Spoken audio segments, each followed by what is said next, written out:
கும்பகோணத்தில் அத்திவரதர் வந்து இப்போ காட்சி கொடுக்குறாரு. இது மார்ச் 1, 2026 10 மார்ச் 2026 வரைக்கும் பொதுமக்கள் தரிசனத்துக்காக ஏற்பாடு பண்ணியிருக்காங்க. இந்த கும்பகோணம் அத்திவரதர் உள்ளூர் மக்களால் பிரம்மன் கோவில் என்று அழைக்கப்படக்கூடிய வேதநாராயண சுவாமி கோவிலில் வீற்றிருக்கிறாரு. 12 வருடத்துக்கு முன்னாடி 2013ஆம் ஆண்டு இந்த கோவில் நிர்வாகத்தாரும் இங்கே உள்ள உள்ளூர் மக்களும் இந்த அத்திவரதர் வெளியில் எடுத்து சிறப்பு பூஜைகள் பண்ணாங்க. இப்போ சமூக வலைதளங்கள்னால நமக்கு இந்த கும்பகோணம் அத்திவரர் வந்து இப்போ வெளியில் பிரபலம் அடைஞ்சிருக்கிறாரு. மற்ற தகவல்கள் எல்லாம் அந்த கோவிலை சேர்ந்த கமிட்டி மெம்பர் ஒருத்தர் வந்து நமக்கு டைரெக்டாகவே வீடியோ அனுப்பியிருந்தாங்க.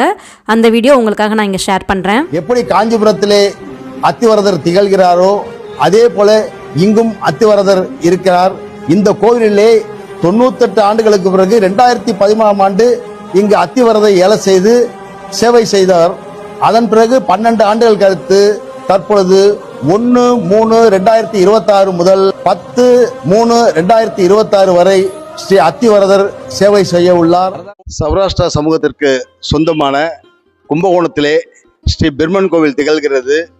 பிரம்மன் கோவிலை சார்ந்த ஸ்ரீ வரதராஜ பெருமாள் கோவிலில் காஞ்சிபுரத்திலே எவ்வாறு ஸ்ரீ அத்திவரதர் 40 ஆண்டுகளுக்கு ஒரு முறை எழுந்தருளி பக்தர்களுக்கு சேவை செய்து மிகவும் பிரசித்தி பெற்றாரோ அதேபோல் இங்கும் 12 ஆண்டுகளுக்கு பிறகு ஸ்ரீ அத்திவரதர் பூமி தேவி ஸ்ரீதேவி சமேத அத்திவரதராய் இங்கு திகழ்ந்து